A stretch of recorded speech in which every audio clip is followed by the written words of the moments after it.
Controversial here. Oh, the low Yi. And Wait a not minute. Unique hero. Here we go. Interesting.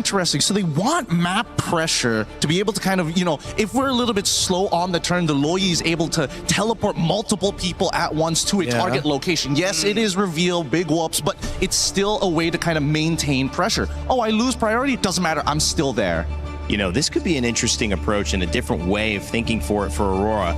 ONIC, you think they expected this one? I mean, final pick, they have a chance to respond, but I mean, first time we're seeing Yi in this tournament, and YSS again has not won a game, been played about 6 times. This will be the 6th. We'll see if that changes here.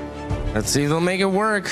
You see some cursed options so far, and I think this will balance things out in terms of like the cursed option curses, I guess, with the Eudora getting picked, knowing that the Uranus is still open, the YSS getting picked, knowing that it's going to be a little bit slower because there's a Barons on the other side. Oh, interesting choices, but with the low Yi, this might be the X factor. And Trex to bring you the action of this Game 3, and conclusion awaits us. The climax, here we go.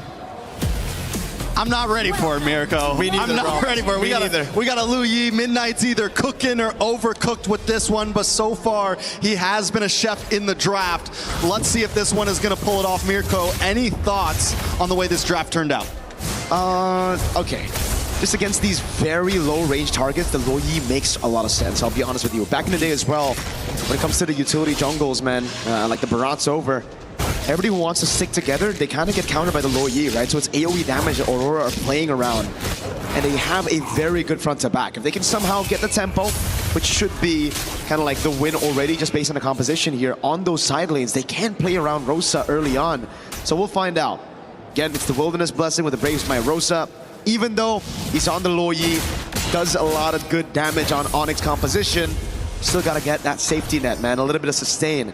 Tenacities across the board as well, though, but nothing too crazy aside from that. Harry does use the Retribution on that Litho Wander, wondering if Aurora's going to try to capitalize and harass onto this orange buff, but ONIC already smells it coming. They're going to move in, try to push Aurora away. TNZ might want to get involved in this one. A little bit of damage on a Loopy. Nice Mountain Shocker, good stun. Kyrie takes a lot of damage as well, but they all get pushed onto the tower by Loopy. So well done to disengage by him. Aurora's forced to back off. And that's what I'm talking about, man. These melee targets clumping up together, it's just so good for Rosa to find the constant yin-yang reactions on him. And it's gotten them a free Golem. Yeah, they should be able to get this one. Let's see which way it goes. Oh. TNZ actually does. Oh, TNZ down! First blood, I think that's 3 games in a row. First blood's on to TNZ, but Rosa does find Sans a quick trade. Hasn't been the best 2 games for TNZ, man. ONIC really have set their sights on him. But Rosa has done a good job taking down Sans. Now it's 1-to-1. Tempo up top for Aurora. So TNZ should still be able to get the orange buff and make it in time into the turtle. So let's see again what happened here. It's just Sans with the flicker in, dude. Gets it, shut down, a stun. Kyrie, just Cherry on top with the Tempest of Blades. But it will be traded, so not the worst. Still really good for ONIC, but not the worst for Aurora. And Aurora is not, whether it's game 1, game 2, or game 3, they're not going to stop their style of play. And that's that early aggression. That's exactly what King Kong was talking about in an interview. They have to watch out for that first minute or 2. And ONIC has been dealing with it well. Diversion play up to the turtle. Kyrie's already there, forced to back off. A nice pullback from Loopy. Good stun. Nice stun on a Loopy as well, but a nice stun from Sans as well. Rosa trying to get involved with the yin-yang overturn, but not able to land. TNZ able to take the turtle. Tempest of Blades does come down. Rosa able to flick back. The Key Boys in a little bit of trouble. TNZ to reel ONIC in for the rest of the team to corral over and just pounce. Siggy Boom with the rotation, similar to Kelra. Kelra had the instant rotation first, but again for Siggy Boom, it's about waiting for those resources to be depleted by ONIC already from the rest of the team for him to come in as the main carry. 2 kills over, now the gold lead as well. They even got the neutral objective with that turtle earlier, so man, Aurora really cooking. Maybe that's how you make the Yi Sun-Shin work. Every other team, they pick the Yi Sun-Shin, they play around the Yi Sun-Shin. Aurora like, this is the Yi Sun-Shin, he's a support. he gets the turtle, he dies, then we kill you, and that's just the goal.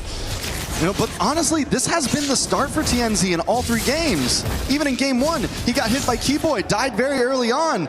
So I don't think we completely count him out. Yes, right now on a YSS, you don't want to have 2 deaths this early, but at least this time Siggy Boom has something.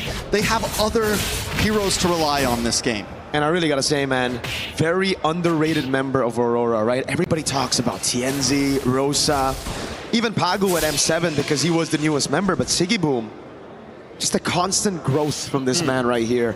From his debut on Aurora, actually from his debut in S2G at M6 to then joining Aurora. He's now all alone, but that's why Freya's meta, you know? Never really out of the meta since M7. Thank you, Arfi. I hate you, kinda, a little bit. I like the Freya. I like seeing it. It's fun to watch. It gives us a little bit of taste in the gold lane. But you were mentioning Sigiboom, and the fact is, yeah, a couple of years ago, would we have said Sigiboom's going toe-to-toe with Kelra in the gold lane? Nope. That growth right there shows how far this team has come. But ONIC has the talent to match it, has the talent to snuff it out. Keyboy works his way down, gets caught by the yin-yang, will have to back off. Loopy taking a lot of damage as well, may not be able to get away from this. Sigiboom gets a knock up and Lunar gets the kill. A nice taunt on to Keyboy as well. Keyboy able to dash away to safety, but Aurora get another objective. And the diversion again, sending them over to orange buff. Kyrie isn't even gonna try to contest it. Wow. They know there's no chance. Hey, it's just so good from Aurora. Dude, they're, you get reactions! That's it. Bada bing, bada boom. Sans just got cooked. Again, he's been getting cooked. Kyrie gets an orange buff though. He steals one back. So Kyrie's constantly being proactive on the map. Now, Sigiboom up against Kelra. Sigiboom up against Kyrie. Sigiboom up against the world. Looking for the next target. Kelra might not be able to get away with this. Sigiboom along with Lunar now. And down they go. He buys the time. Who is this man? That man, Sigiboom. Really puts the boom at MSC right now with the Freya 3-0-1 in a 2v1. He likes those odds. Just go straight through ONIC. Lunar with the backup. Immaculate. Now another diversion. Tier 1 in mid. Tier 2 down below. They're moving. They're flowing. They're grooving. They're in flow state right now. Aurora has achieved perfect flow state. They're 4K ahead. It's game 3. And normally in a moment like this is when teams start to crumble. But Aurora's just getting stronger. No way. Rosa. Okay. Able to flick back. One more shot. One more shot. Kyrie. Can Lunar chase him down, or at least even the playing field? Lunar doesn't have a flicker. Kyrie should be able to get away. He gets out. Wait. Oh, was it close? You thought that was actually over? Hey, wait, no, that's Keyboy. That's Keyboy. Looking at how chaotic the game has been, how many flanks we had in the last game, I don't blame you. For a second, even my eyes deceived me. I was like, yo, is that Who's that? Is that Belric? No, it was Keyboy, just to conceal to help him in case the chase went a bit too far. But Aurora, 4,000 ahead. TNZ gets away. ONIC trying to dive. Keyboy. Ooh, Keyboy does dash in. But TNZ's on phase because of the Traceless. Keyboy now. Sigiboom on to Sans. Keyboy gets the knockup. But Sigiboom doesn't want to let him stop him at all. Keyboy will fall. And now Sigiboom's under the towers. Loopy's taken out up on the top side. Bring me back to the other tower. What do they do? And Lunar finds Sans. And Sigiboom goes back to base safely. Not even close, baby. Sigiboom. Wait, Kai. Kyrie with the Tempest of Blades. Looking for TNZ. Kyrie still steals a turtle, but he loses his life. Was it worth it? I don't know. I don't know if that was worth it. He took the purple buff as well. They got the turtle. It really comes down to how Aurora are able to convert now off of that kill. Because Kyrie got the purple, I guess there's not much resources in the jungle to take away from him. That very clearly should have been a free turtle for Aurora. So I guess if we look at the conditions, sure, it's pretty worth, right? All right, it's the only thing they can get. It's the only thing they can At least you got something. They got something. That's what we're looking at. Fair enough, fair enough. Lunar on the Uranus this time, you know, last time. Deal with this guy? Nobody. They have a, I mean, they got a little quick sun from Sans. They have the big knockup. They do have crowd control, don't get me wrong. But are you going to waste all of that on Uranus when you got Sigiboom jumping around? Nope. Uh-oh. No purple buff this time. Yenzi. Kyrie with the back and forth will not get taken down, but Sigiboom's there. He's forced to jump off the wall. Pagu not going to chase him down. Back in the mid side, ONIC just trying to defend.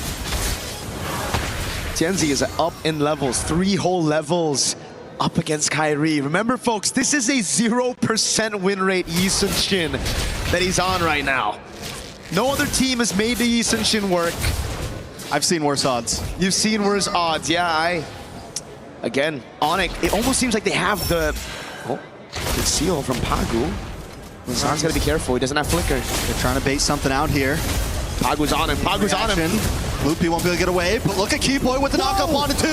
TNZ though still finds Loopy and they're all dashed in. Pagu falls, Kyrie trying to dash back, but he gets pulled in once again. It's a double kill for TNZ. It's a full team wipe. Aurora, the holy defense. They need another wave. They shouldn't be able to end it here, but wait, they still have a cannon minion. Lunar tanks it. This is bad. Lunar taking the shots. That saves the cannon minion. Oh my God. Aurora are going to move on to the base. Can they finish it here? Another team crumbles. Another team falls.